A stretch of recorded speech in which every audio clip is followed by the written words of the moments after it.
Evening, everybody. Welcome to Going nuCLEar, full-blown coverage of the Land, part of the Land Multimedia Group. I'm Ethan Greenberg, along with my co-host Mike Pellegrini and Drew Hagenbaugh. A good Wednesday evening to you. Training camp has begun in Berea. The NFL season is upon us. Who is ready for some football in July? Oh, I am, of course. I love football in July. It's like Christmas in July. I mean, yeah, me too. Mike, are you prepared for football season and footy season? And I'm definitely prepared for some Ohio State football as well. Oh, yeah. We are going to have to get into that. I think that we're going to need to get a who's going to be our chief Ohio State correspondent, because I'm definitely pumped up for some Buckeye football. We are absolutely going to have some great college football to discuss here. Certainly the Ohio State Buckeyes will have a target on their back each and every week. Certainly they're going to open the season with an easy opponent. They play Ball State, easier. Never overestimate your opponent. You don't want to be Michigan losing to Appalachian State. And then they're of course, going to have to travel down to go to Austin and take on Texas. Arch Manning, they've got revenge on their mind. They want to get, payback for the loss last year to open the season at Ohio State. That was a crazy way for the Buckeyes to start. And we'll get further into that later, because that could turn out to be a pivotal game. It was pivotal for Texas. They had two conference losses and the Ohio State loss, and they didn't make the college football playoff. So you can't. Crazy though, isn't it? Because if they'd won that game, they would have got in. Yeah, if they'd have won that game and Ohio State had one loss, that was the Ohio State's only loss, they still would have made the college football playoff, and Texas would have been in. It's just crazy because they really blew it in the conference games, did Texas. But we'll turn our attention to that momentarily and in follow-up episodes. But today, let's start off talking about the Dog Pound. Let's talk about your Cleveland Browns. Training camp open. The vets are there. Everything is underway in Berea. Yesterday, the big news that came out was that Denzel Ward has been given a new contract, a new extension. He had no more guaranteed money left. He is once again the highest paid defensive back in the NFL. Guys, what do you think precipitated that move? Where do you stand on it, from the perspective of he's a veteran or anything of that nature? Drew, what do you think? I mean, with the departure of Myles Garrett, Denzel is probably one of the last guys from, like the 2017, 18. Well, obviously Denzel was drafted in 2018 with Baker in pick 4. But, the bigger guys, the bigger names, because obviously in 2017 it was Myles Garrett. 18 it was Baker, Chubb, and Denzel. That kind of era of guys is pretty much over. The fun Browns era where we were actually winning football games and, looking good. We had Jarvis Landry, OBJ. Those were some fun times, but Denzel's basically he is the last man from that time. So I think it's one of those things where it's like, we don't want to lose him either. So let's just lock him down, make him a Brown, keep him a Brown forever. And, again, he is the best corner in the NFL, hands down. I don't think there's anyone better at this point. Guys like Jalen Ramsey have regressed. Other guys have regressed. Denzel, to me, is by far the best DB in football right now. Mike, what do you think, my friend? I totally agree. And by the way, Denzel Ward and Grant Delpit are now our two longest-serving players. That's Delpit too. And Delpit, he's been kind of an interesting or amazing story. Certainly, he has become a very valuable member of the defense in the defensive secondary. And I like that they made that move today. We'll get to that again in a moment. the Denzel Ward contract, as I see it. So it's the value of the contract, 2 years, $62.2 million. It secures him through 2029. The guaranteed money is $52.3 million. So I think that's good. And as I'm reading it here, he surpasses Trent McDuffie, who was he was traded in the offseason, was he not? In a big trade. It was a big acquisition, the trade that was made to get Trent McDuffie.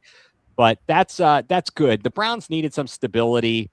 As you mentioned, Drew, the fact that they let Nick Chubb walk. Yeah. And then Myles Garrett, they trade him, and Baker Mayfield had been traded. And so they need to keep some stability, and he is truly a leader for this team, a great spokesperson. I know people I've got some friends specifically who like to crap on him and question his durability. But honestly, you don't hear anything about the guy bad. And it's a breath of fresh air to have that situation. That's a good way. That's a good way, I think, to start things for training camp and the Browns. You get that taken care of. Then today, the Browns are on the field, and Grant Delpit wasn't planning on practicing. He's just standing there with a towel on his head. Andrew Berry walks up, pats him on the back. We got it done. We got the deal done. And he is getting a 3-year, I believe, $48 million contract. I got to look and see what how much is guaranteed money? Is it 35? I think it was 35. It was 35 guaranteed. So Grant Delpit, then he gets the tap on the back from general manager Andrew Berry, and he proceeds to put in a good hard day's work of practice at training camp. Yes, he is with the organization again. He also will be through 2029. $35 million in guaranteed money, total value of $48 million for Grant Delpit. That's fantastic. We need that. We have got to shore up the secondary for certain. Certainly the acquisition of Tyson Campbell last year is good.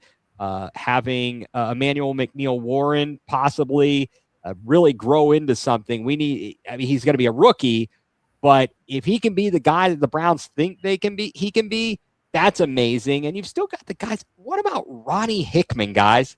Undrafted free agent out of Ohio State. How impressive is that he's been able to do what he's been able to do, and he plays an integral role?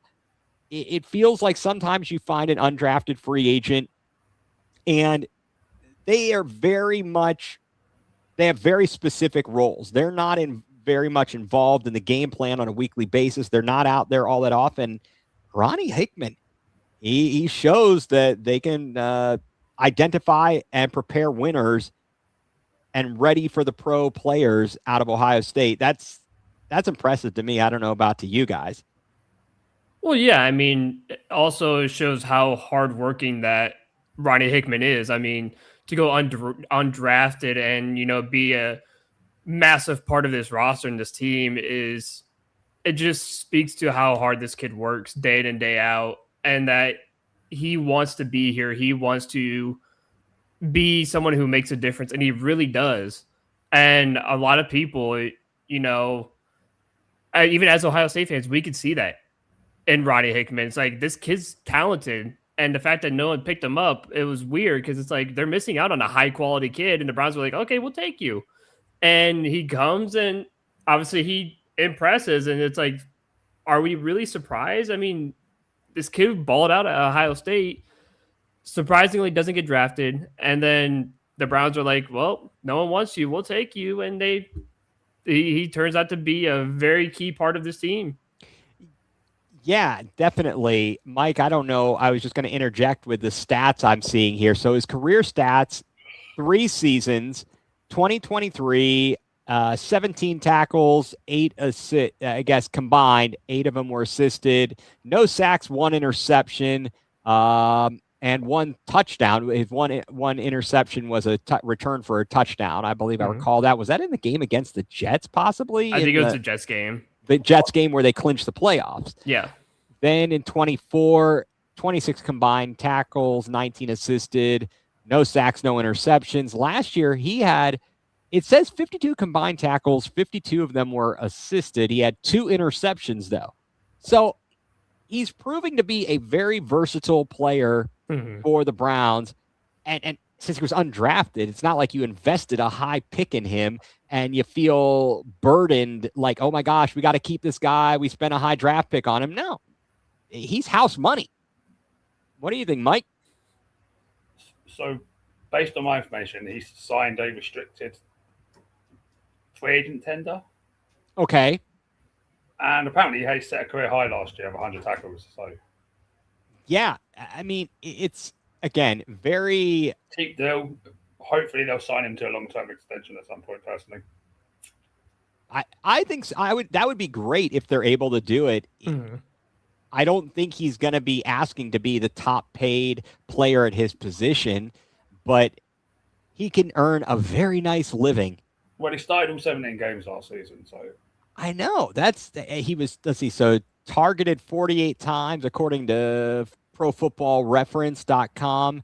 So 30 completions on 48 targets against him, 62.5% completions. He gave up 403 yards, 13.4 per completion, 8.4 yards per target, 1 touchdown, rating of 78.7. I mean, it's not bad. I don't know where he ranks, but I feel like you don't hear anything bad about the kid. And that goes back to the Denzel Ward thing, and I could even say the same for Grant Delpit. You don't hear anything bad about these guys, and that's really nice. We've had such craziness, and we still kind of sort of do. There's obviously a circus around Shedeur Sanders and Deshaun Watson. And we don't need any more circuses, I guess. Yeah, I also took a look at his PFF grade. Okay, what'd you find? What did you find? So the 71.6 was his overall grade from PFF, and it ranked him 21st out of 98 strong safeties in the NFL. I'll take it. So basically, top 20 safety in the NFL, or top 20 strong safety. He's getting paid $5.8 million this upcoming season. So. Yeah, which is nothing. Which is practically nothing. That's, I mean, he's making more than LeBron James is going to make this coming season, but it kind of crazy like that. But training camp in full swing. Before training camp got underway with all the veterans back in. Over the weekend, Jerry Jeudy caused a bit of a stir. As I'm sure most people are aware, he was on TikTok and there was a question posted, and the question was, who do you want to be your quarterback? And without answering, and now he can say whatever he wants to say, he held up four fingers. Well, who wears the number 4? Deshaun Watson. Do you guys see a world, regardless of what Jerry Jeudy said afterwards to try and explain away his ridiculousness, do you guys see a world in which he could get Amari Coopered in the middle of the season, where they just deem him not useful with the emergence of other players and see if they can get something back for him and send him walking? Well, I mean, if he has a similar type season where he drops a dozen footballs throughout the season, then, his value is not going to be very high. No, his value is not going to be very high, but it could cost him, his spot and whatever, because, again, this is a new coaching staff. This isn't a Stefanski coaching staff anymore, where they're going to be like, it's okay, pat you on the back, you're doing fine, just be yourself. No, they're not going to do that anymore. They're going to sit there and be like, listen, dude, either catch the football or get off the field. Like, if you can't catch, then we're just going to use Tillman or whoever else we have, and, we'll find someone else. We got Bond, Tillman, we got other guys who are going to fight for your spot. So you either catch the football or go sit the bench and hang out. Or at that point, just get out the team.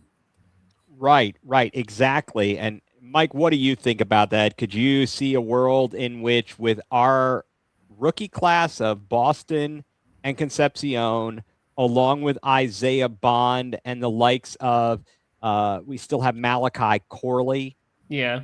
and I'm not going to come out and count Jamari Trash, uh, but we did, in theory, Cedric Tillman is around, and I'm trying to think of the other wide receivers that are on the roster. But Mike, do you see a world in which it could happen where he could, either by being outplayed or who knows what, they say vamoose and adios, because they really didn't spend a lot to get him in terms of draft capital. It was I believe a fourth and a fifth rounder, is what I saw here. If I'm clicking around to about a bazillion things, and a fifth round pick, and a sixth round pick in 2024 to get him.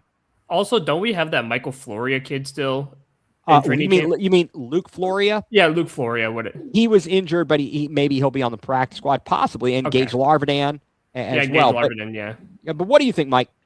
Well, I'm looking at the dead cap and the cap savings, and to be honest, it's quite manageable to move on from him. Like, you'd be saving nearly $4 million next year, this upcoming season, if you traded him.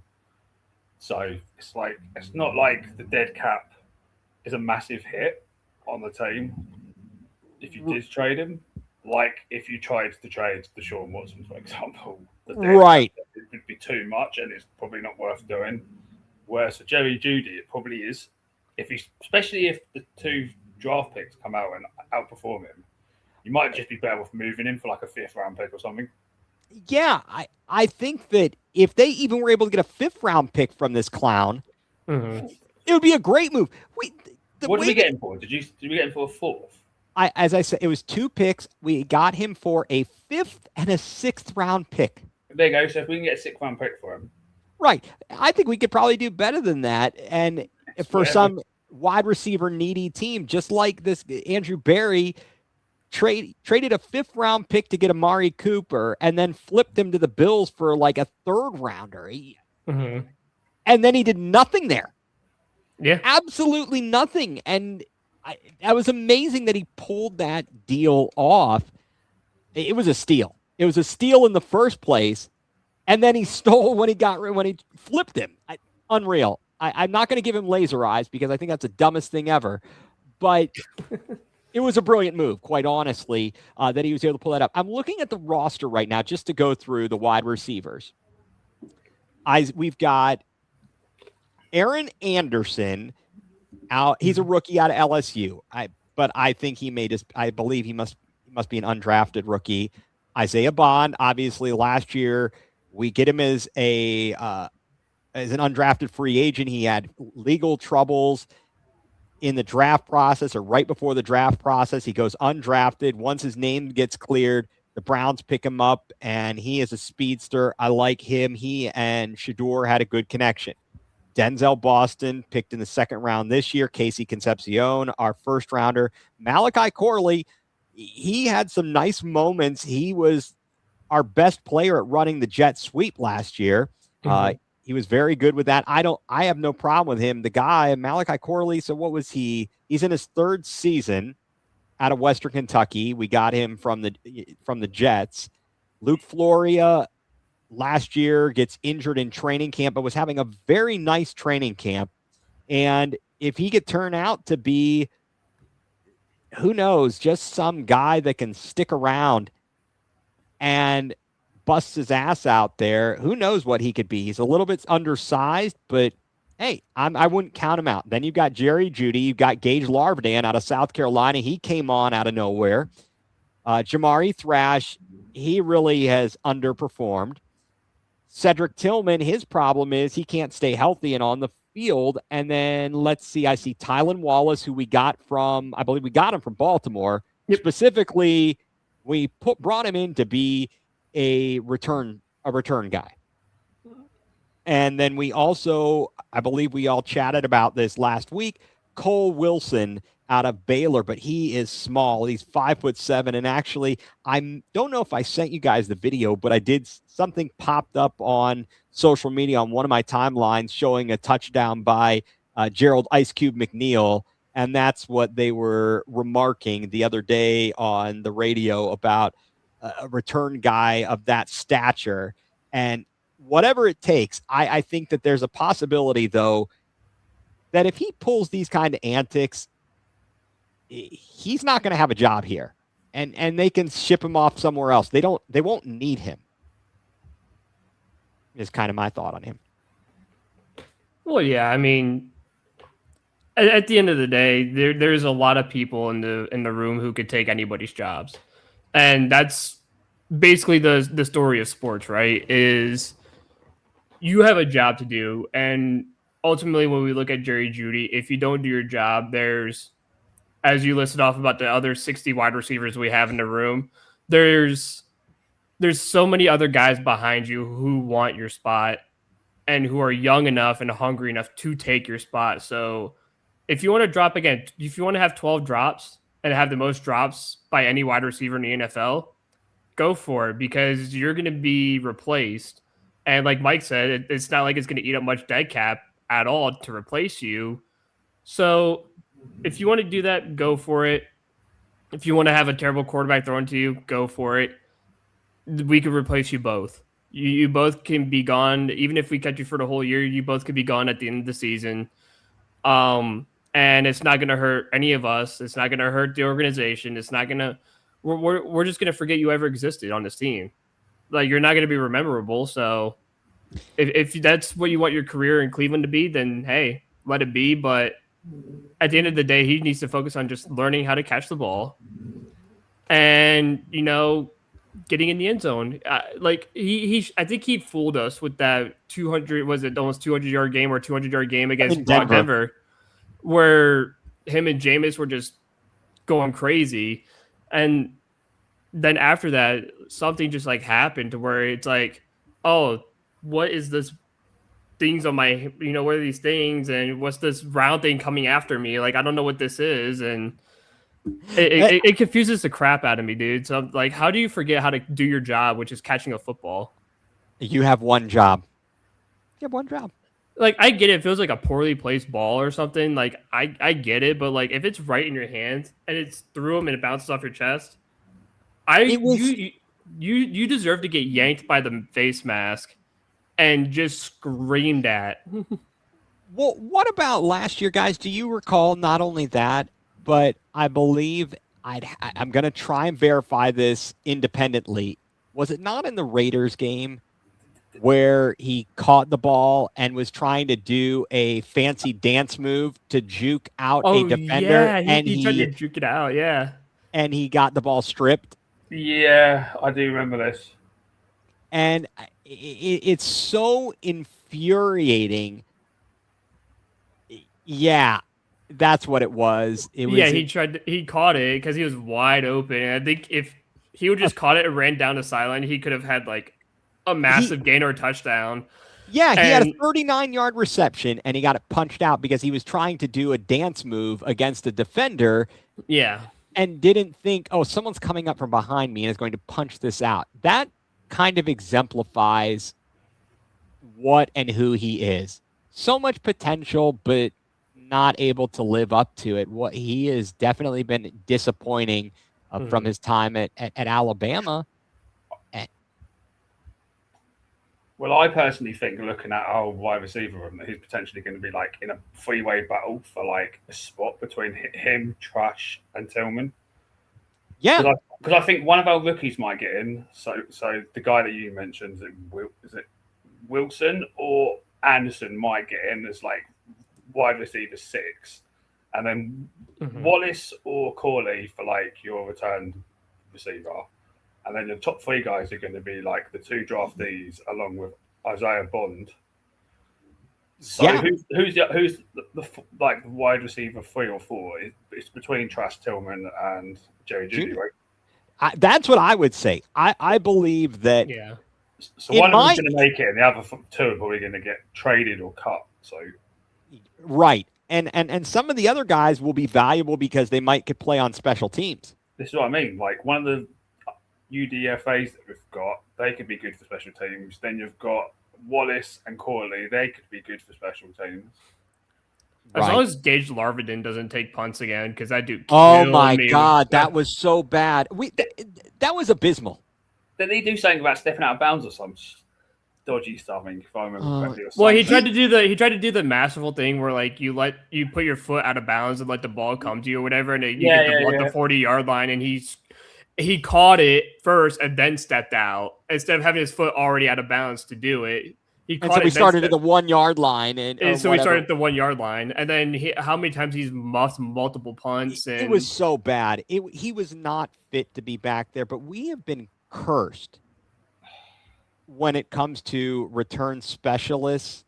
Every time we get a guy that we want to deem a kick returner, they immediately get injured. It hasn't failed over the past. It has to have been 5 to 10 years since we've had a guy who was a reliable kick returner. I heard them mention that Travis Benjamin. Benjamin was the last one decent that we had, I think. Right. And it's so sad that we can't find anybody. Who knows, though, now that we have a new special teams coordinator, maybe some of that will improve. But we do have Tylan Wallace. If he can stay healthy, that's good. Mike, I believe you mentioned to me Casey Concepcion and his ability to return kicks. I'd be concerned about having him back there to return. I don't want him to get injured. I'd just make him do kickoffs. I wouldn't have him do punts or anything. If you want to do Casey Concepcion, I'd just do kickoffs because kickoffs are probably the least,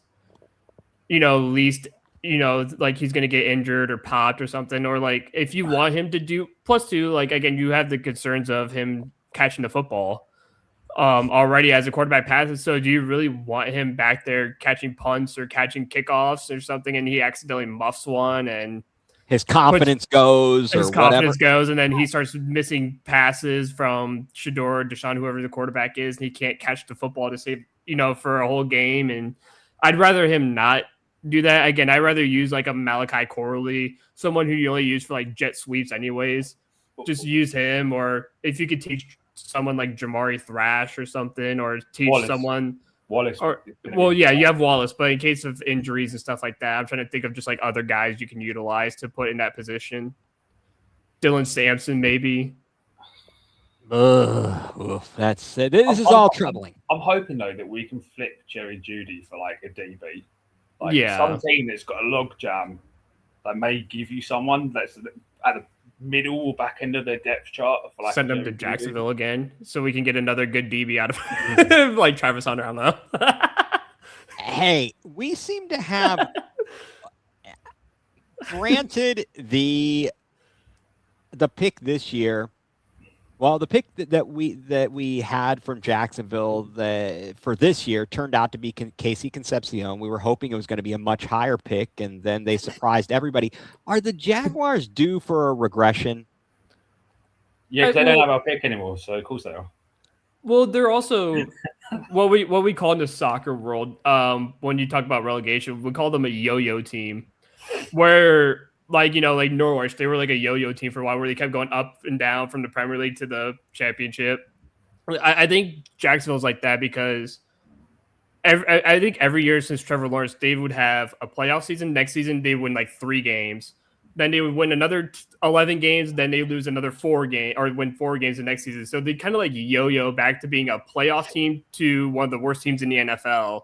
So I would assume that's the trend that's going to happen. So I would assume they're probably going to win like 5 games this year if that's what it takes, because I don't think it matters who the coach is, because they've had decent coaches over the couple of years that, outside of Urban Meyer, by the way, but I look at the Blake Bortles season where they went on to the AFC Championship, and then the next season they flip-flopped their record. They went 13-3. Then the next season they went 3-13.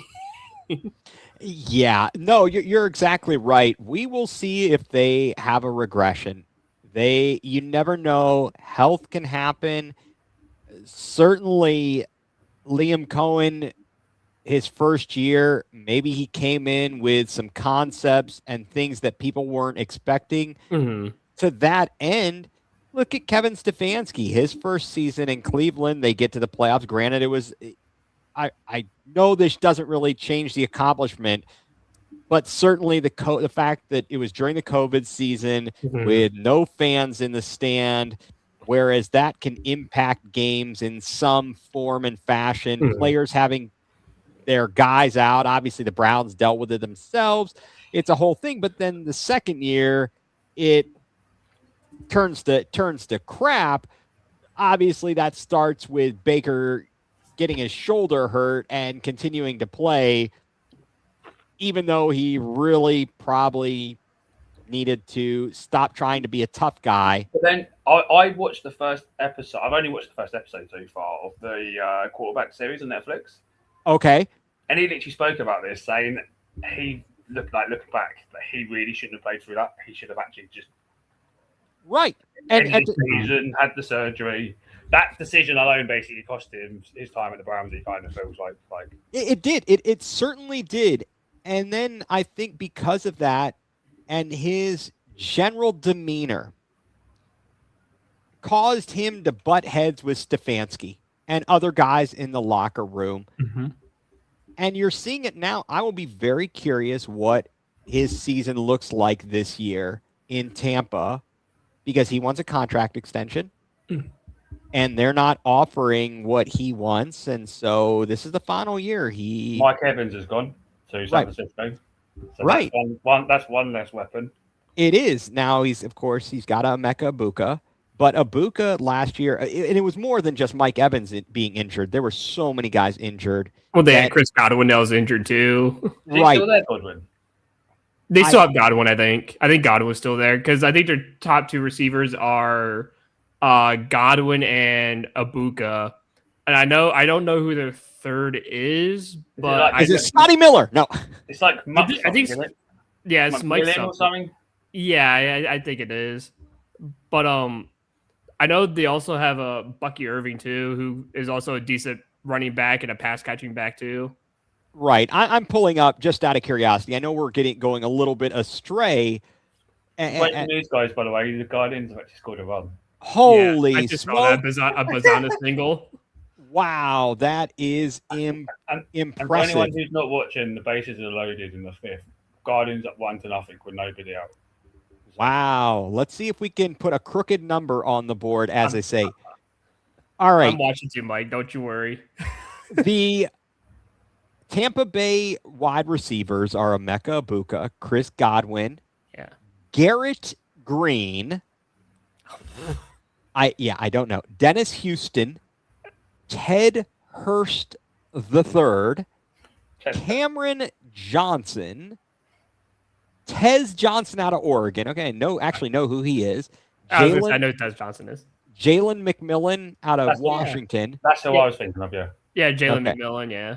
Yeah, a rookie is Eric Rivers Jr. out of Georgia Tech, and David Sills V out of West Virginia.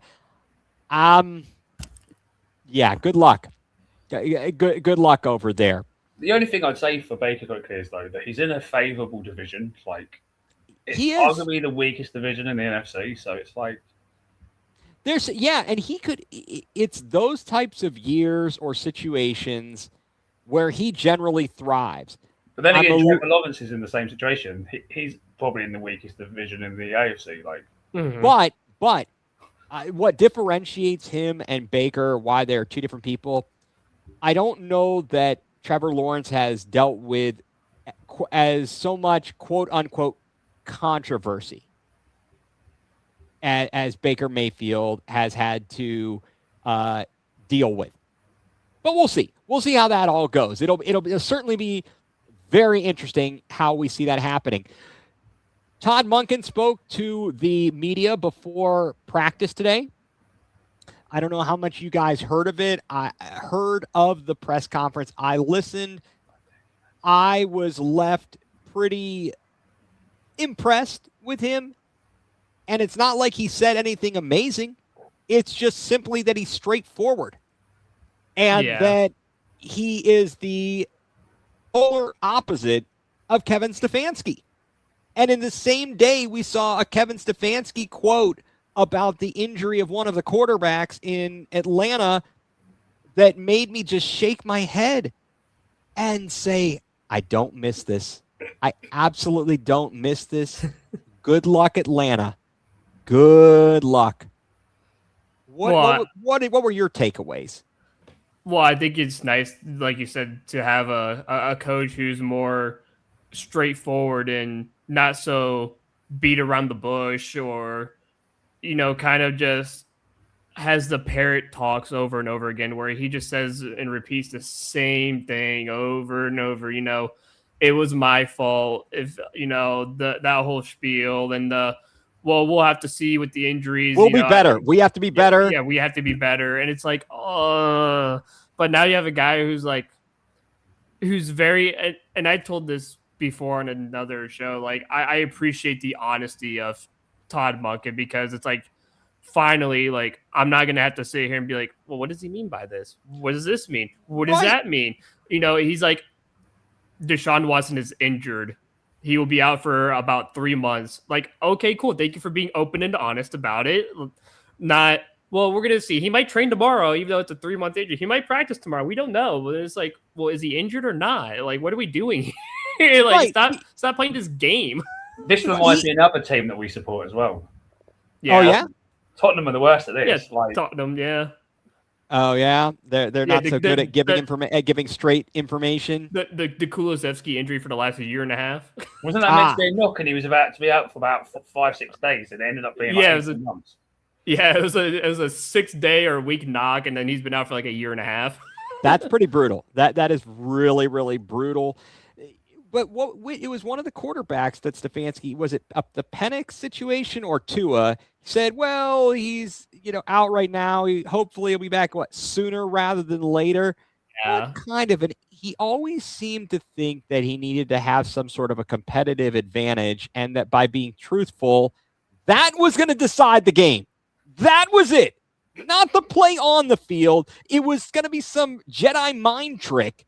I can't wait for Tua and Penix to get injured, and then they have the third string come in, and Kevin tells him about half an hour before the game starts, like he did with who was DTR? DTR, where he's like, oh, by the way, you're the starter now, and he's like, that was on. So let me go back in time here, and I'll give two positions on this. You tell me what you think. One, it seems, at least in the public eye, that Deshaun Watson kept saying, I'm going to play, I'm going to play, I'm going to play. I'm not going to play. That was partially him, but that's also on the training staff and the coaches to have a real idea, and they need to make a decision. And say, again, that's kind of a la Baker, where somebody's got to be, hey, to steal a quote from somebody in the organization, we needed an adult in the room. Well, we need an adult in the room to say, no, you're not well enough to play. We need a decision now. Not 30 minutes before the game. I need a decision now because I need my signal caller ready. The other point there, and I'll be done with my spiel, is that I think as a backup quarterback, and especially as a rookie, I know there's a mental part of it, but weren't you prepared for this? Hadn't you been really studying and honing in on the game plan and the playbook to be prepared for this moment? It seemed like not only were you surprised, but you just were ill prepared. Well, I think it just comes from the lack of communication from the organization and the coaching staff. Like, because again, it's like what we hear. Are you going to play or not? And if you can't give me a straightforward answer, how do you expect me to prepare? Like, I need to not only just prepare mentally, but it's like, okay, yeah, I'm studying play calls. I'm studying the opponent, obviously just in case if injuries happen or stuff like that.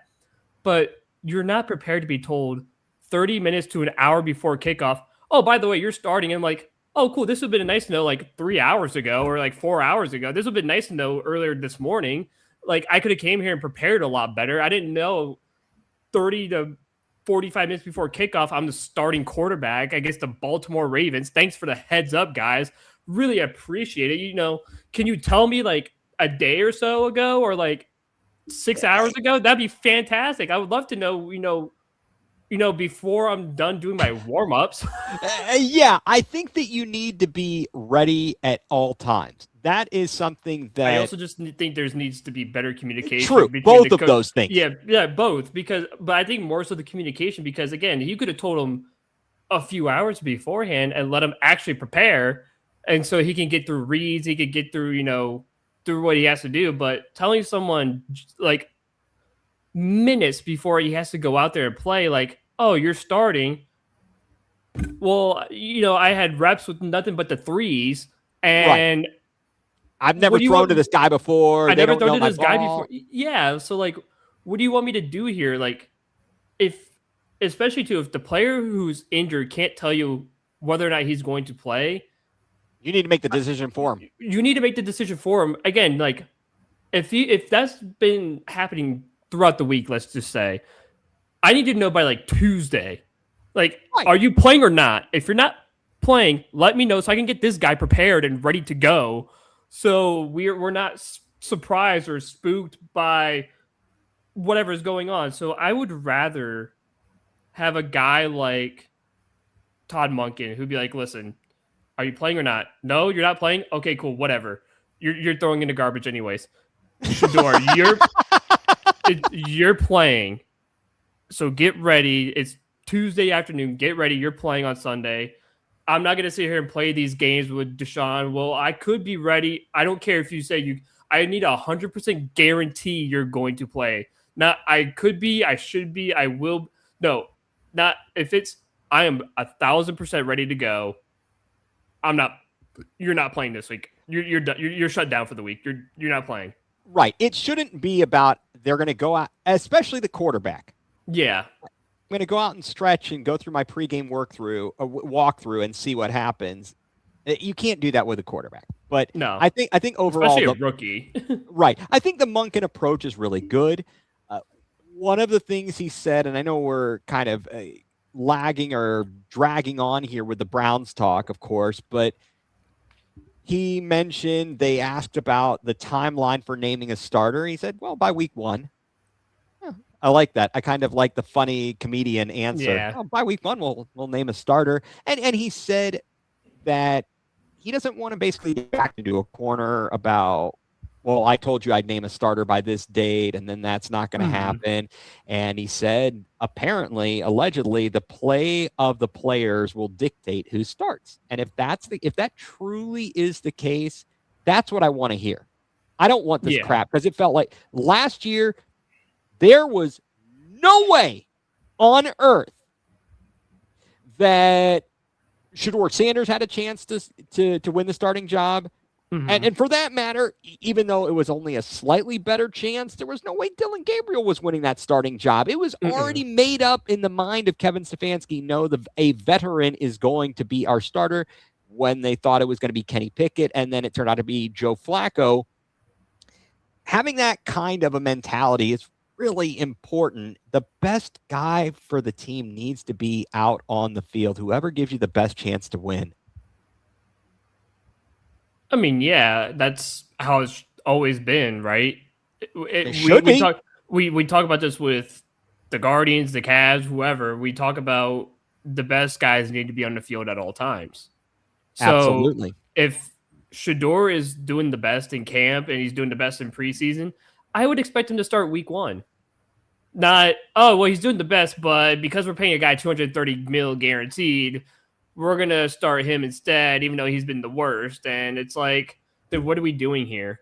Why do we do this to ourselves year in and year out? No wonder we're the laughing stock of the league, because we tend to do this every time. So, like, how about you start the guy who's actually playing well, doing the best, and be like, hey, look, he's outplayed Deshaun Watson in every aspect of training camp, preseason, whatever, and up until week 1, he's going to start. Shador's going to start. That's how it's going to be around here from now on. The best guys are going to play football. If Malachi Corey is doing the best, I would expect him to be the starter. Right. Or be wide receiver 2 or 3 or whatever. I would expect him to be out there playing. I agree. Where do you stand on this, Mike? What were your takeaways from Monken and his approach and what he kind of has stated, at least publicly, Well, about I his haven't really decision making. listened to his press conferences at training camp, but as long as there's no influence from above, like Andrew Berry or Yeah. ownership when it comes to Watson having to play, Right. then it's just good to hear it, isn't it? Like the best man wins. Like some people argue, going clean slate, kind of fair, I guess. New coaching staff, let the best man win. Right. It's Right. kind of fair, but as long as ownership don't get involved, Yep. I'm just happy with the best man wins. As much as I don't want Watson to be the quarterback, if he goes out there and Sure. earns the spot fairly, then I guess I have to live with it. But Right. I don't think that's going to happen. I hope he doesn't. He had a rough start to the day. Deshaun Watson started with the first teamers today, and the first two passes, I believe, per the reports, were both interceptions. And I believe I read afterwards, the first interception was by Denzel Ward. Munkins said that one was more so just a great play by Denzel Ward, not so much on Watson.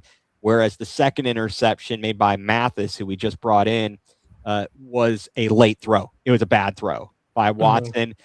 Of course, everybody, we won't go into the whole details of it, but the ESPN Cleveland's quarterback tracker is out there, so that is making headlines everywhere.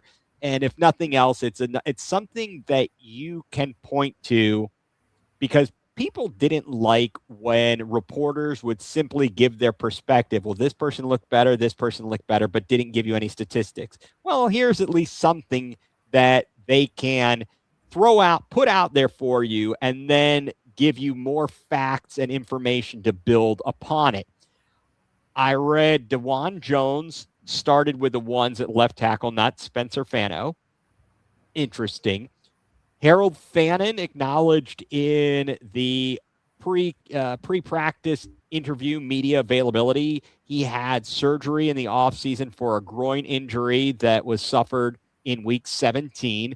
That's why he wasn't participating in earlier camps, but he was just cleared. He's all good to go.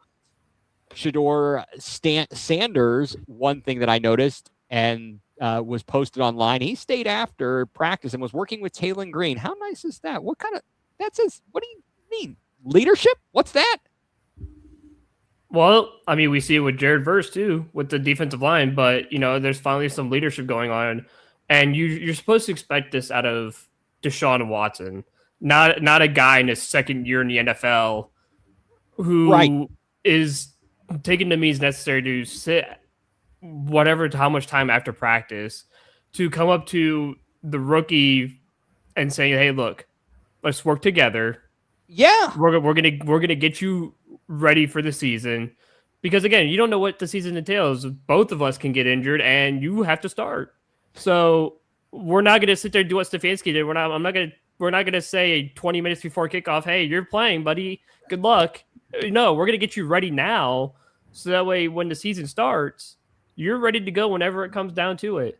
So I like the fact that he's going up there, he's stepping up, he's being, even though he's a second-year player, he's being a leader, and that's maturity. It's maturity, and again, you expect that out of your $230 million quarterback to be the mature one and teach the young kid, like, "Hey, look, I've been in this league now for like 9 years, whatever. I'm going to teach you how this game is done, with 9 years of experience. Not, oh, this is a guy in his second year who's played half a season, by the way, to come in and teach your rookie how to play football in the NFL." That's like, I like that from Shedeur. It shows true leadership, but it should be Deshaun Watson doing it, not Shedeur Sanders.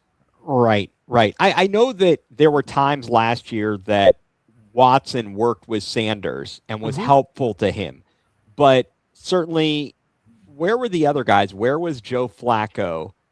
And I know he had a very different mentality. And then, of course, they get rid of Flacco not too far into the season. And there really wasn't that veteran presence. And the best we can say is that, although we didn't find this out until sometime later, at least in the office, in the building, Sanders was coming in and working with Stefanski in the Mhm. mornings and at least going over stuff, but that's not the same. And the fact that he's willing to stay out there, I have a lot of respect for Shedeur Sanders. A lot of people give him crap, but I'm not going to do that. I just want to see him play well on the football field, to be quite frank. Per Todd Monken, I read that, and he said this apparently on Cleveland Browns Daily this afternoon, Shedeur will lead the first team offense tomorrow.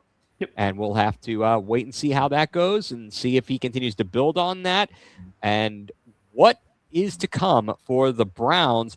I know we have spent almost an hour talking Browns. I really didn't honestly expect that. We're like 2 and a bit weeks away from preseason, right? Right, and next Thursday night is the Hall of Fame game. Yep. Because don't we play on like the 14th or 15th? On the 15th, I believe we play on Saturday the 15th. We take on the Bears. Yep. We take on the Bears. Want to take a moment here before we go to our next topic, moving on to thank a sponsor of all of the programs here on the Land Multimedia Group, Dick's House of Sport in Strongsville. Be sure to get out to Dick's House of Sport in Strongsville for all of your athletic apparel and shoes and anything else you can possibly think of that you might need or you didn't know you needed. Head out to Dick's House of Sport in Strongsville. As I like to say, it's not just a store, it is a destination. Real quickly, last week when we were on, we were not sure what was going to be happening with the Cavs. There was no announcement at that juncture on where LeBron James was going to take his talents. And Friday morning, an announcement, a statement was put out. I believe that, first of all, he put out some statements, and Rich Paul on the podcast, his podcast with Max Kellerman, stated, hey, he's going to go to Philadelphia. So the Cavs miss out on LeBron James. It appears that there wasn't much that the Cavs really could do at whatever juncture. Some new stuff came out yesterday, again, with Rich Paul on his podcast. Shams Charania was in there and said, hey, the ownership, the front office, they met with LeBron in Akron in early July, but I believe that was after the Jaylen Brown move had already been made. Mm-hmm. So was there anything the Cavs actually could have done at that point? I don't know. And LeBron has a way, and they touched on this on the radio, of saying what he wants without saying it. Or leaving, he wants to have his hands clean of the situation. So I don't know that he actually even told them, well, I want this guy on the team. Go get this guy and then we'll talk. Because if he didn't, then I really don't have any hate or blame at that point, from that point, on the Cavs front office for not pulling the trigger and making something happen to make sure LeBron James came back to Cleveland. Just seems like it wasn't destined. Mike, did you see that? What are your kind of thoughts after the fact? The whole situation just annoys me. Not for LeBron, because I actually said from the start of the process that Philadelphia was his best fit. As long as Embiid stays healthy, I think Philadelphia gives him the best opportunity to win a championship based on their core five, if you want to put it that way. Right. They've got Dean Wade, and they've also added Caldwell Pope, I think it is. Yeah, KCP. There's some depth there coming off the bench, and I'm sure they'll find a way to add an extra couple of vet guys on the cheap, so they'll have a core 9, which will be, as long as they're healthy, will definitely, in my opinion, probably be the favourites to win the East. But obviously, it's going to take time to gel, so they probably won't be the 1 seed.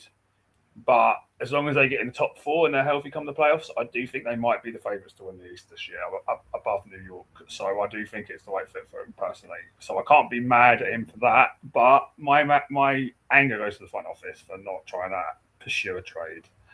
Because, like I've said for 3 years now, Evan Mobley and Joe Allen, in my opinion, isn't a winning front court. And until they blow that up by moving one of the two, I just don't think the Cavs are going to be a championship contender, in my opinion. So the fact that they obsessed with keeping Evan Mobley cost them the bond in the end, in my opinion, because if they'd pushed harder for Jaylen Brown, or Giannis or made some other kind of trade, maybe LeBron would have came because let's be real, until Jaylen Brown got traded to Philadelphia, they were never in contention. Right.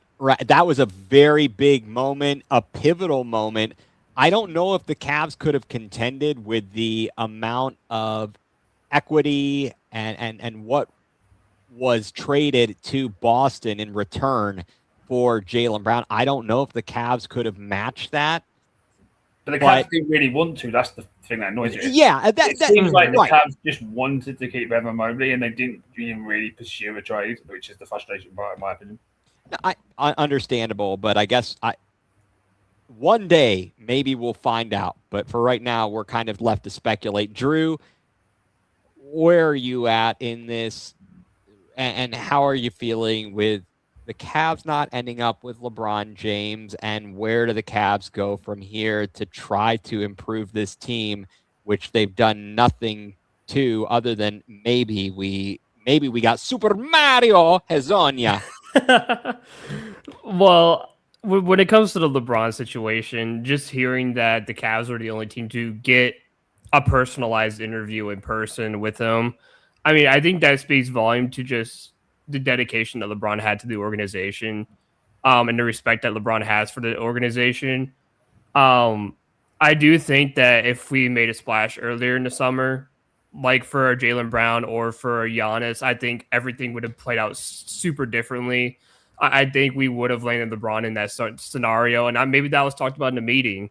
Like, hey, well, if you went out and gotten Jaylen Brown or Giannis, it would have enticed me to come here within days and not, wasting a month and a half of the summer to figure out what I wanted to do. So, but it speaks volumes to how much he still likes the organization, and obviously his guy Brandon Weems in the front office.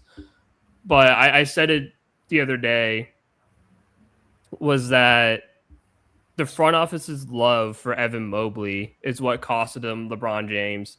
I don't know why Kobe Altman has this deep fascination with Evan Mobley, but it ultimately costed you the greatest 42-year-old player who's ever lived. And imagine, and don't get me wrong, I don't think Mobley and Allen complement each other. No. Because they're both two bigs who play the same position, and they take away from each other. Because we said this all during the season. Every time they're one of them's on the floor, one of them's off the floor, they play so much better when one of them is not on the floor with the other. Because Allen gets twice as many rebounds and looks so much better, and then you get on the flip side Evan Mobley, who plays a lot better, who's more freed up, and just looks like a different player with Jared Allen off the floor. So I think there should have been more talks of them trying to be more aggressive about getting someone like a Jaylen Brown or a Giannis in the offseason. Right. And listen, you haven't panned out like you're supposed to. Maybe a change of scenery will do you wonders. It's not that we don't think you're a bad player. You're an all-star defensive player of the year. You're a great player. We just need someone who can help us win right now. Right. We needed a better fit. Yeah. And I guess I'm going to go to two things quickly on this. One is that now there has to be pressure that Evan Mobley may feel that from the outside, hey, we held on to you versus making a move that could have gotten LeBron James here and another superstar. So we are expecting very big things out of you. No, that was the point I was going straight to before I switched it over to you, because I said the same exact thing on my podcast the other day. I said, you're going to put so much pressure on this kid now to have to be dominant.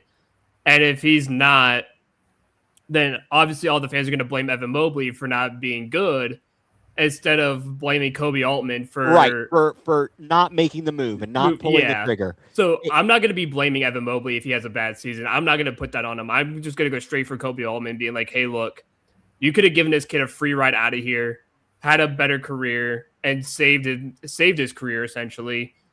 to get 2 elite basketball players, and instead you decided to keep them, put immense amount of pressure on them to be not just an all-star, but be an all-star, fight for another defensive player of the year, average like 20 and 10 a game and whatnot. It's like you can't put that kind of pressure on a guy like that.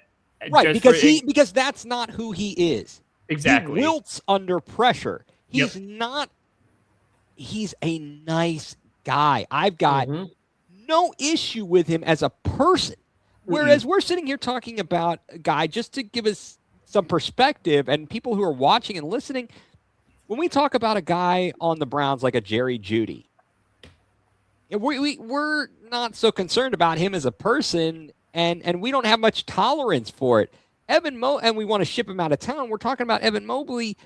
We're just saying, look, look, we don't have anything against you personally. It's simply that your mentality is not a quote unquote killer mentality that we need you to have.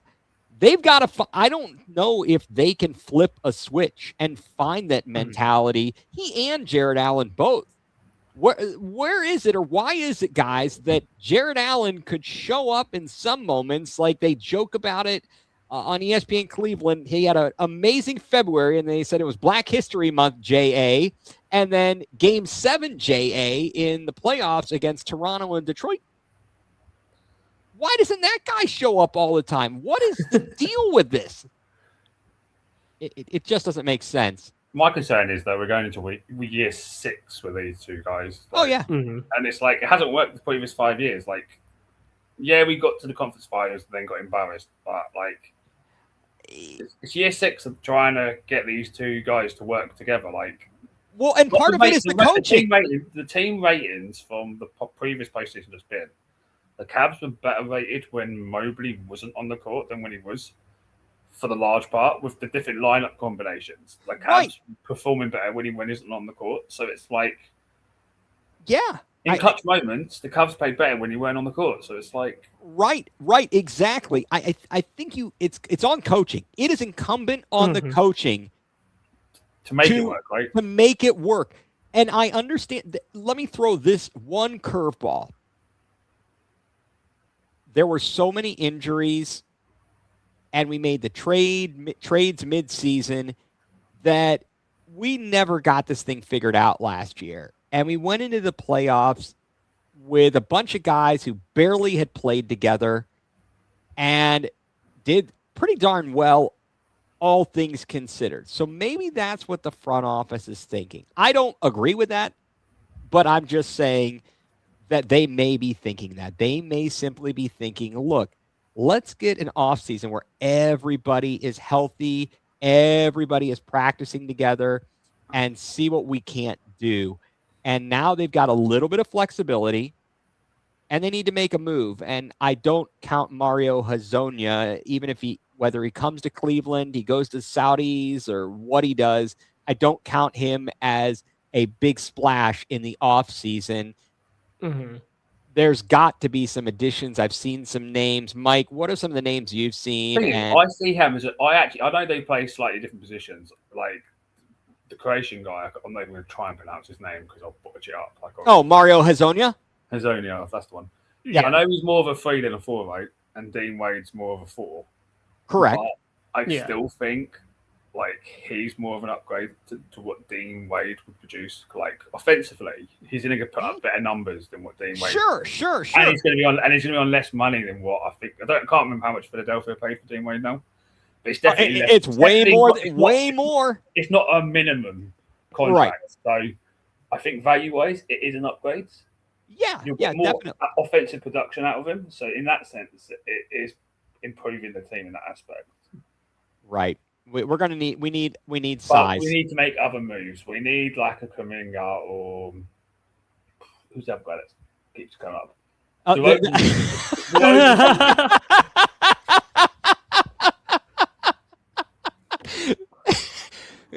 Okay. Yeah. Oh no. Gloria Well, has.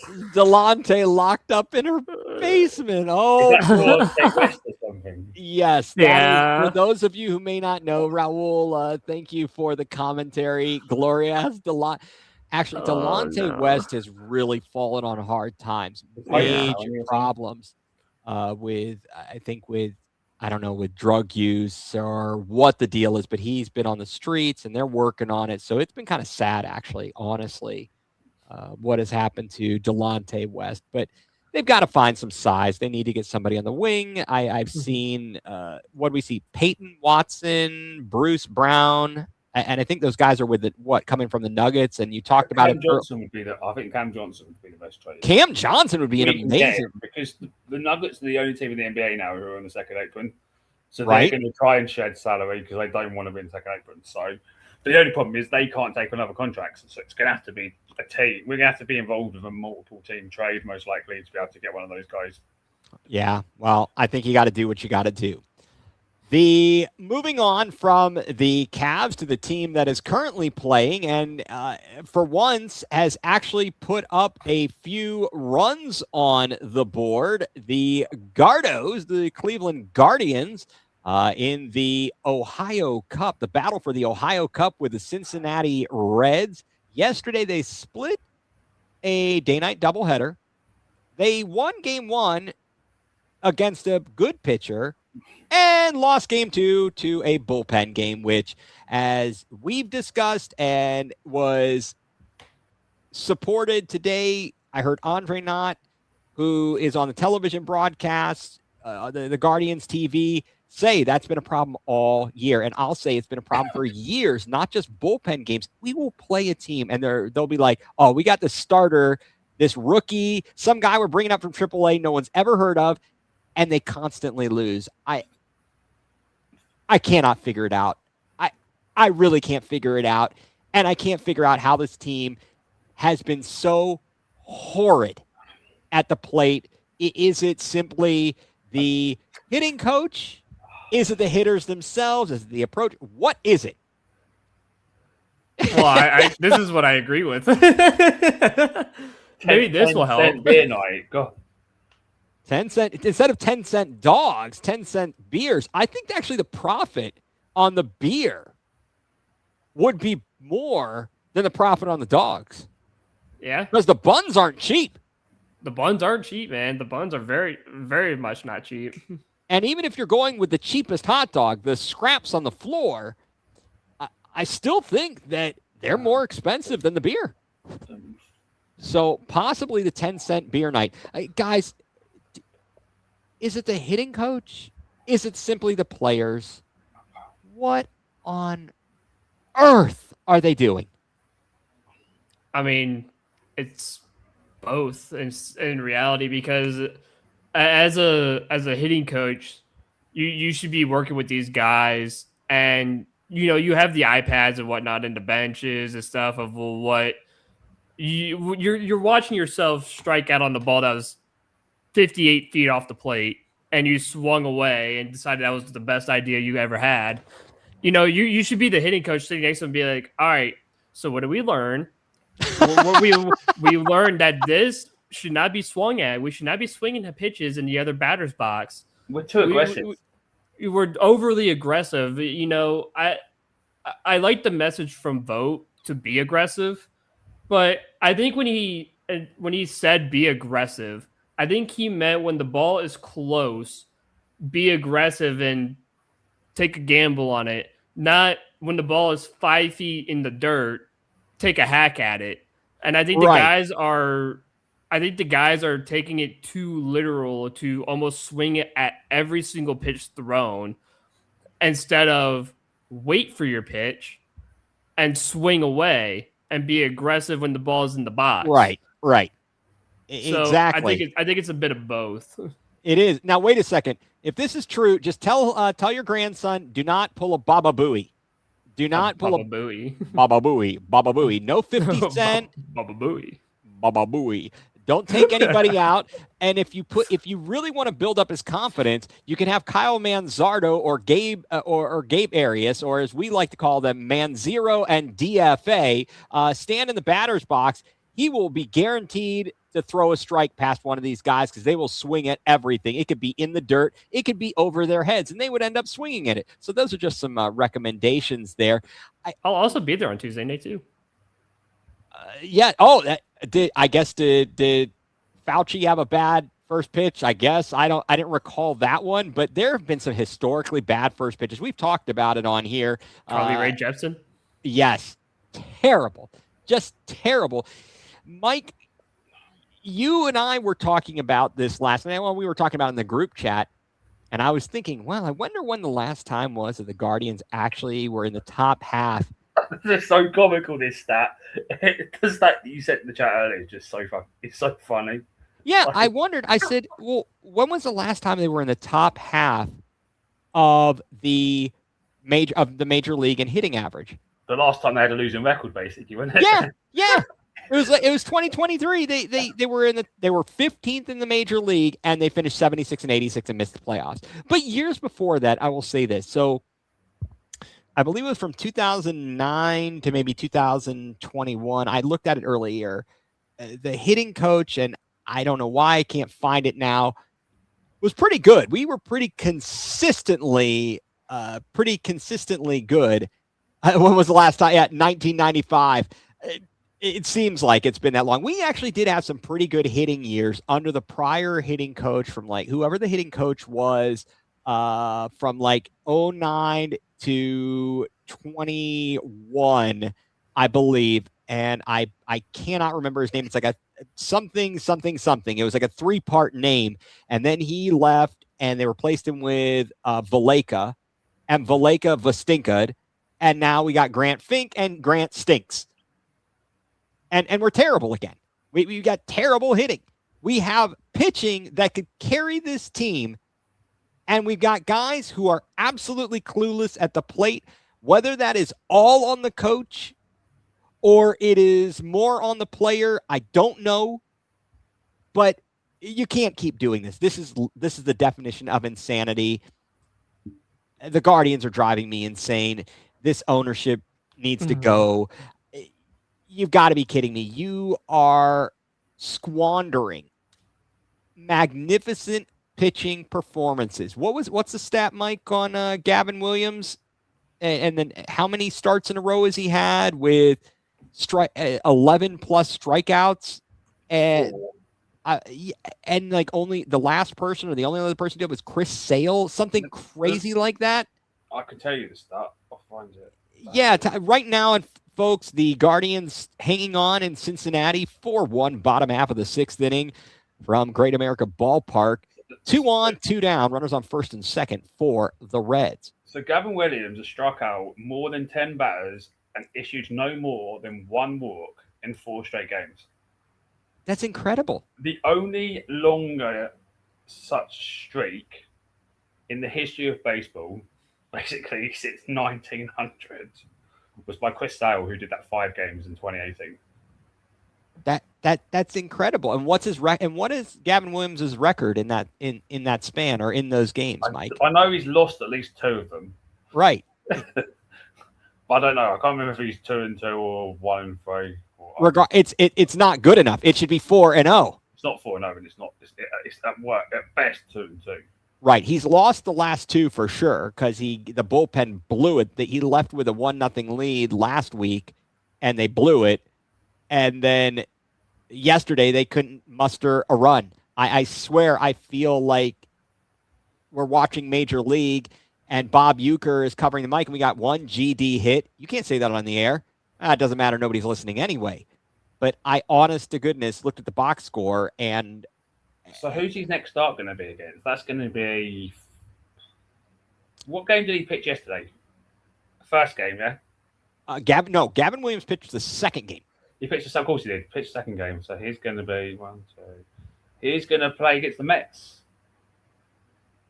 All right, there's a possibility the Mets kind of stink. It'll be the Mets the day after the trade deadline, and they're meant to be trading something stupid, like 9 guys or something at the deadline apparently or something. It's quite possible. So yeah, he's going to be going up against a AAA lineup most likely if they move loads of guys at the deadline. So Yeah, it's really a shame. And then there is, aside from that, you've got the insistence of the manager or whomever is pulling the strings and making these decisions, continuing to put guys out in the lineup and in the field that should belong about as close to a baseball diamond as I do, and that is literally sitting in the stands. That's as close as I belong to a Major League Baseball diamond, is being in the stands. And I don't even know if I should be in the stands. I might not even qualify to be there. But it's absolutely absurd, because we are trying to protect these guys in the minor leagues when we don't have to. Either you need to see something out of them, or if you really honestly don't think they're ready, then you need to trade the guys that stink and get some bona fide Major League Baseball players here. And I cannot figure this out. And the sooner that the Dolans are no longer the majority owners, the better off I'll feel. I mean, I'll say this. I do think when it comes to the prospects in the front office, I almost find it similar to Kobe Altman's love for Evan Mobley. It's the fact that it's not Chris Antonetti, it's Mike Chernoff and Paul Dolan. They have this infatuation that if they get rid of these high prospects like Cooper Ingle, Cody Huff, Jason Churio, if they get rid of these guys, they're going to come back later and haunt them. Like, they're going to go out and win rings and, beat the crap out of them when they face them, like Will Benson does to us every time he faced us. Like, I think they have a problem with getting rid of guys because they don't want it to hurt their integrity and whatnot. Like, oh, see, look, we were right. This guy is a good player and stuff like that. But in the end, it's not so much about being right. It's about winning baseball games. Who cares about, like, okay, yeah, this guy's a good player. Like, eventually, yeah, these guys are going to be good players in the MLB. Right. But how long are you going to hoard them into the minor leagues before, A, they get called up and stay up, or B, you just get rid of them, and by the time you get rid of them, they're already worthless? down in their career. Yeah, they're down in their careers. They're worthless. They're aging, and it makes no, like, you took a gamble in 2016 to get Andrew Miller by trading away that one kid. I always forget, Clint Frazier. 4 bummies, basically. Yeah, and you traded a couple other prospects too. You traded 4 prospects to get Andrew Miller. And guess what? It panned out. You went to a World Series. You managed to get to a Game 7 where you were a couple innings away from You were ahead 3 games to 1. You Golden State Warriored it. Yeah, we Warriored it. Warriors did After whatever. the same season as well. Yeah. In the same year. It's crazy. It's mind-boggling. But it is. You were right there to win a World Series. By taking a risk and by buying taking a in. gamble. And Dolan basically said, what was the quote? He said, enjoy him. Years later about Francisco Lindor. Enjoy him. And he mentioned, when I'm paying a player a $300 million contract, that'll be when players are getting contracts that are worth $1 billion. He is cheap. Yeah, he doesn't want to spend money. He doesn't care about spending money. Right. And I get it, like we talked about previously. Manzardo just hit a home run below. Oh, Manzero? This guy, see, I think the more we trash talk these guys, the better they do. Well, Gabriel Arias has been picking it up lately, too. He's got a hit in his game. You mean DFA? Don't worry. Yeah. We took their starting pitcher at the game because he back-to-back walked Manzardo and Arias with the bases loaded 2 runs. How can you do that? How can you walk Manzero in DFA? That's crazy.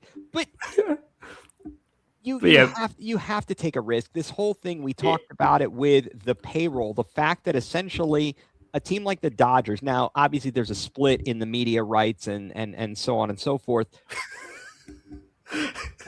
DFA double? DFA got a double? We should just talk rubbish about these 2 guys for the rest of the season, and they'll probably start this. Every time we talk rubbish about them, they always seem to do something. Like, Yeah, it's kind of crazy. Are you live betting this, Drew? And is that why they're doing better? No, I haven't been. Well, that's probably good. But we talked about the media deals that these other teams have and how that basically covers their payroll, whereas teams like the Guardians and other small market teams, we barely have any money from media deals, and so we can't use that money to pay. They have to actually use their own money, and if they're not getting it through the gate at the ticket sales and whatnot, but again, you chose to own a professional sports organization. Figure it out, dude. And I don't care if your dad handed it down to you and you didn't want it. Like, at the end of the day, you own the team. You make it better. You win ball games. And I don't get what they don't understand is, like, if you actually win ball games, you make more money. Like, yeah, more people come to the games when you're winning. Yeah. They'll sell out the stadium for 455 straight games. Yeah. So I don't know why they just choose not to go for it. And again, you don't know what these prospects are going to be years to come. So you might, like, if there is a high price for them now. I saw a guy make a deal today, like a fake, one of those trade deals that you could do on a trade machine or whatever. Yeah, a trade machine. He put like Cooper Ingle, Cody Huff, like Khalil Watson, and someone else for Yordan Alvarez from the Houston Astros. And I was like, hey, I'd do that. I'd get Yordan Alvarez because he's a DH, but he also hits the ball very, very well. But this goes back to what I was saying to you guys earlier. Like, I said we should do a similar package like that for an outfielder hit. My concern is the ownership won't pay the salary. Yeah. Right. That's my concern. Is we've got the prospect pool to give a team like 4 prospects for a bat, but I don't think the Dolan is going to. Right, and that is exactly the problem. What they have done, and yes, I love that, Roldy. Trust me. Oh, Hugh Jackson, and especially with this full lockdown, because apparently a lot of people within MLB are expecting there to be no games next year. That's why. Right, and that's fine, all well and good. But so then, why not get some guys this year? They're not getting paid while they're on strike. Yeah, and. What I will say, which I'm going to use the LeBron situation to make a positive note for the Guardians. And you guys probably know this, and we may have mentioned this in talks earlier. Who is one of the members of the ownership group, one of the part owners of the Philadelphia 76ers? Blitzer. David Blitzer. David Blitzer, who is in line to become the majority owner of the Guardians, is with Philadelphia. He's got his hands in a lot of things. I don't think he minds spending the money. And we need a complete 180 when it comes to the philosophy on spending to win. You can't keep stashing these prospects. We've got a backlog of middle infielders. We end up with a backlog of catchers. We've got a backlog of this. Our starting pitching rotation's locked up for the next few years. Like, you've got some guys that you could just move on because they're not going to get a real opportunity. Like, unless you turn them into a reliever, they're not going to get the opportunity. It's like you might as well add them to the value for a trade. Right. You think about it. Our starters, Messick, Williams, and I know we crapped on him earlier, but in theory, Bibee. Those 3. And then Cantillo. Cantillo pitched tonight. Those 4. So are you telling me, if you told me you've got 4 good starters, 3 of them really good, two really, whatever you want to call it, if you've got that locked in and they're young and you can get them on the cheap early, you're not going to need to do much in terms of starting pitching. You might need somebody in case of injury, whatever, but you don't need to stash all these pitchers. Exactly. It's kind of crazy. The Guardians are infuriating. They do the most with the least. I love the players for that. I love Jose Ramirez. After what we've gone through with our sports teams and the likes of Myles Garrett and the likes of, and then in theory, others who haven't wanted to be here. Francisco Lindor didn't want to be here, whatever. Guys like Mitchell, Ramirez that want to be here. You want to support them. And what Ramirez did yesterday to help manufacture that run to tie the game at 5 in the first game of the doubleheader was just incredible effort. And he's playing and he's hurting. He's not full strength. And literally. he got hit by a pitch today, didn't he? He took one off his foot or something. Oh yeah. Remember when George wanted to buy the Indians and Gabe Paul rejected the offer? Yeah, George Steinbrenner wanted to buy the Cleveland Indians. Were you aware of this back in the day? I've heard of it. Yeah. Steinbrenner wanted to buy Steinbrenner's a Cleveland guy. When was it? Mm-hmm. This was back must have been the 70s or early 80s. I don't remember this exactly, but yeah, George Steinbrenner is a Cleveland guy. He wanted to buy them. And yeah, could you imagine how different things would have been if that had happened? It's one of those crazy moments in time. Obviously, the Jacobs family and the way they were run, they obviously figured it out. The city, by the time they got to a new stadium and so on and so forth, they had put some things together and they did a great job. The front office has been amazing all the way back to then. When you're talking about John Hart and did Mark Shapiro come after Hart? And now we've got, as you said, Chris Antonetti. They have certainly had some of the best front offices in the entirety of the major leagues to keep things going the way they do. Let's hope they can get their heads out of their hindquarters and make something happen here. The trade deadline is now, we're less than a week away. It is coming up on Monday at 6 p.m. As we've discussed, the possible thing we might get a guy like Lane Thomas, which I don't hate him, but that's not moving the needle for me. And I feel badly. If you're Gavin Williams, are you about ready to go and throw something at your teammates in the clubhouse after losing another gem like that? But Gavin Williams is now getting the early season Tanner Bybee treatment, which is right. Like no run support. It's like it's ridiculous. It is. It's absurd. It's absolutely absurd for him to give up 2 runs and be on the losing end of the decision and pitch as well as he did. I feel badly for a guy like him. Like we said earlier, 9 showers. We've been on the back end of this year. We've been showered 9 times. Yeah, Raul, I don't know. I love it. First of all, thank you, Raul, is Corey Snyder available? Hey, at this juncture, he'd probably be better than DFA. I'm thinking he'd be better. He's got a better mustache game than Man-Zero. Man-Zero's hotting up. Got a grand slam the other day. He's at own one today. He's got. I think he got. Didn't he get? I don't know. Well, from now on, but I think from now on, as long as we're just gonna have to continue calling him Man-Zero and DFA. So if he likes hitting in the Great American Ballpark, can we just trade him to put him in a package? We could leave him there. Cincinnati Reds. Cool. Can we get Ellie De La Cruz for Man-Zero? I'll take Will Benson back.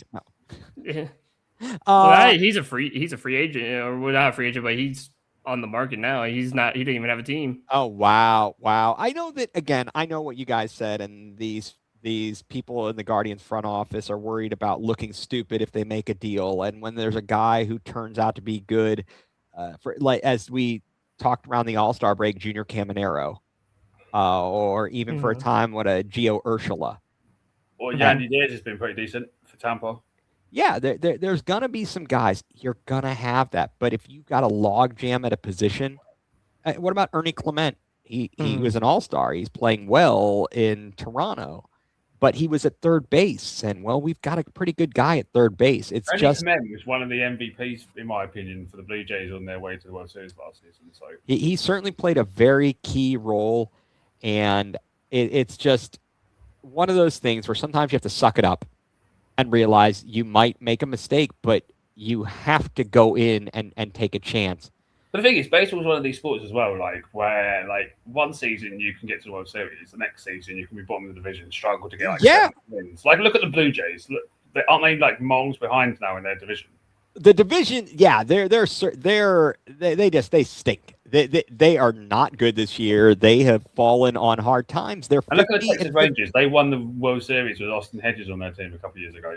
right. Well, they are 55 and 53. And then they finish like bottom of their division like the following year. I believe so. I believe they struggled. They I think injuries. They struggled. But yeah, right now they are at 55 and 53, 1.5 ahead of the Cheat Stros. It's just crazy, like you said, Mike. Sometimes you have to go all in for one season and just take big risks. Like, and that's the whole point. If we talked about it, no one's going to care. No one's going to care that you've traded away the next. If you've won the World Series, they're not going to care, are they? No, they're going to be like, we won the World Series. Who cares if your 4 prospects you traded away in 4 years' time?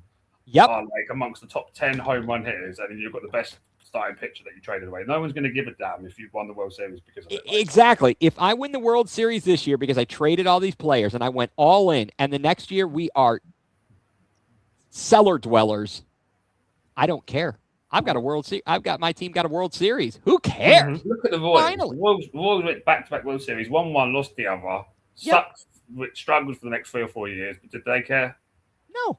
Because they've got a World Series. You got to make those kinds of investments every once in a while.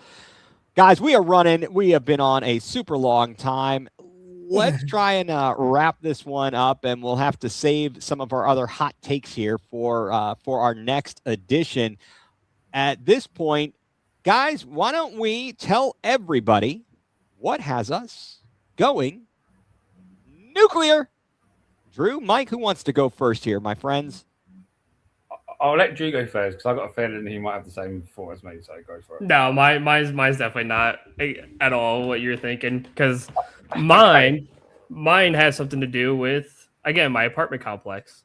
Okay. What's going on the home front? Last week it was car parking or something, wasn't it?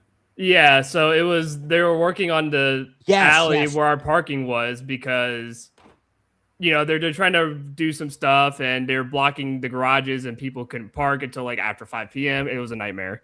That's still going on, by the way. But it's down further, so we can actually get into our garage no matter what time of the day. So that's kind of nice. That's a positive. But this has actually been bugging me since I first moved into the building. And it's people who don't know how to throw out their garbage. Because in our apartment, every floor has multiple, I'm talking like 3 or 4 places to where they're garbage disposals. You could take your trash bags and just dump them down the chute, and it goes straight into the dumpsters down below. Tell me why all these people, instead of dumping the trash down the chute, they just leave it all around the trash room. 6 trash bags in the room just laying on the ground. Like, you're telling me you can't just open the door and just toss it down and then close the door? Is it really that difficult to do so? And then we get an email the other day saying, please do not leave your trash on the ground. And also, if you have any kind of like coffee tables or whatever, chairs, please take your vehicle and go to a trash site and dump them there. Because the problem is that people will leave their couches in the garage by the dumpsters, because the dumpsters are inside the garage but there's trash that all lead to the dumpster. So obviously it's nice and neat and whatever. But what happens is people will leave like their couches by the dumpsters and whatnot. And it makes it getting out of the parking garage very difficult, because now it's like, I got to move a whole couch. If I want to get out of the garage and go somewhere, I got to move this. And then there's people who leave in the trash rooms. Mind you, the trash rooms are pretty small. Why is there a coffee table up against the wall in the trash? Like, are we serious, people? Like, just is it hard for you to just put in your car, take it somewhere, or is it like selling on Craigslist? I don't care. Like, find other ways to get it out, but like it's the inconvenience, and I'm not about to have to pay for people who don't know how to do something super simple as just throwing their trash away.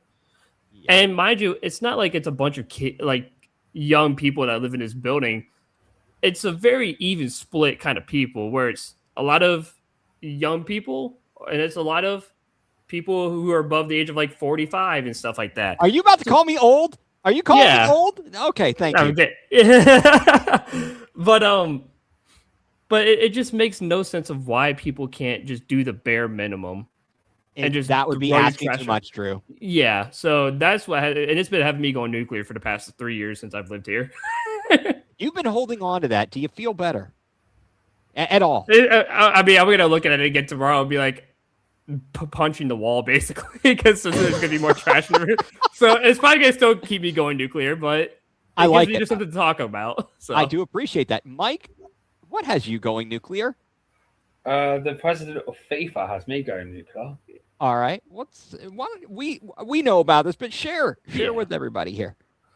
So the FIFA Federation is a non-profitable organisation, and Right. you know what FIFA is? It's the governing board Mhm. of the world football and Soccer, yeah. soccer federation. And the president of FIFA essentially wants to sell the World Cup basically to some investors, basically that have connections to Donald Trump, basically. Yep. And they're basically trying to get all the 211, I think it is, federations throughout within FIFA. So like the US, the FA in England, but except Spain, Germany, etc. To basically approve it. And if they do accept the idea, they'll bribe them into 40 million, basically. And they've got a deadline of September to basically agree to this ridiculous idea, which no one wants.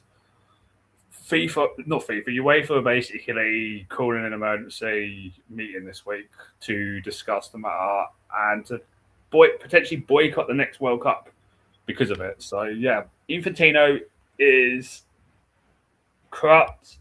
He's a sellout. He needs to go.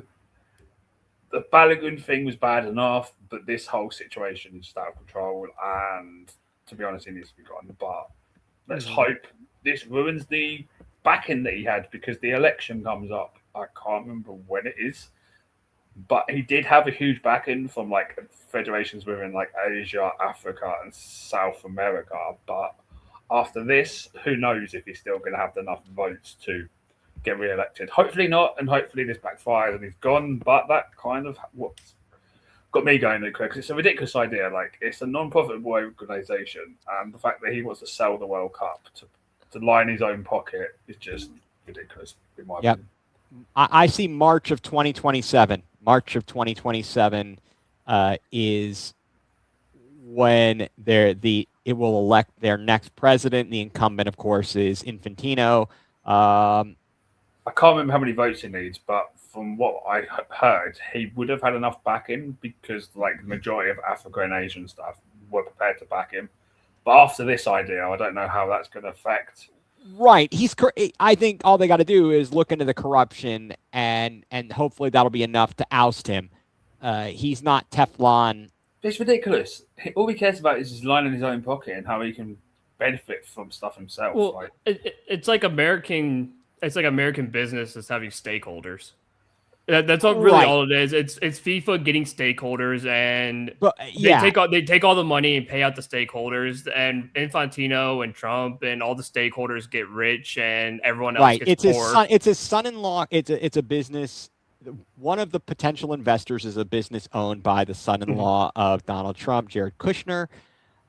And it's absurd. It's absolutely absurd, and I hate it. And I hate that this guy's a sellout and a corrupt piece of crap.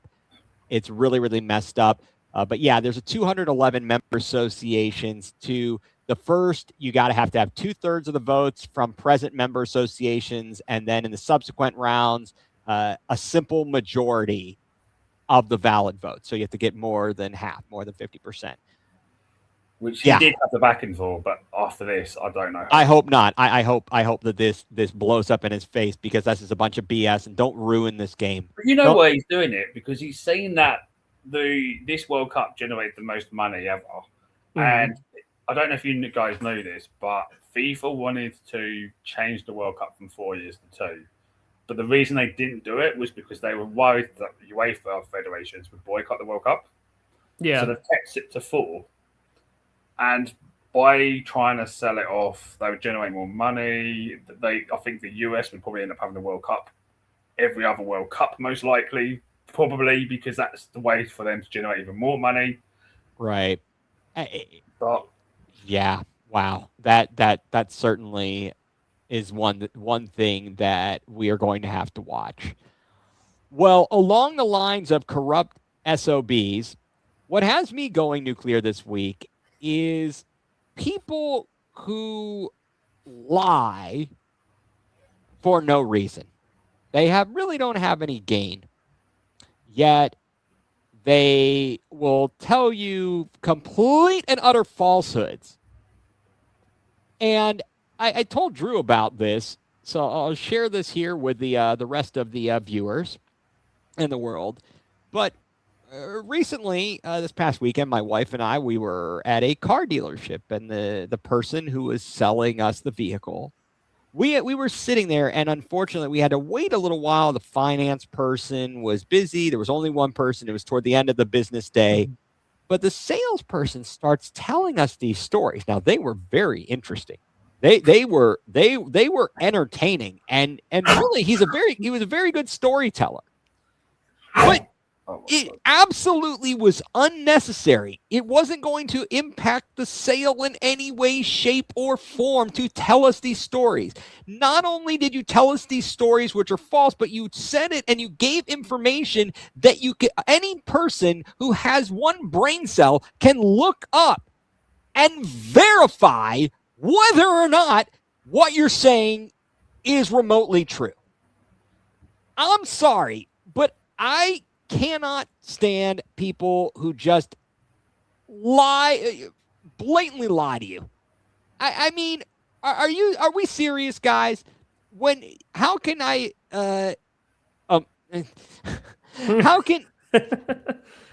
you expect me to really trust people when you've got people like that who come out and just lie to your face, bold-faced lies?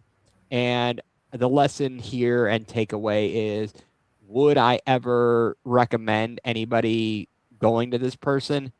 No, because I don't like liars. And the fact that this person made up a bunch of crap says a lot to me. And character is important. Character is real important. Mm-hmm. So liars, unapologetic liars, have me going nuclear.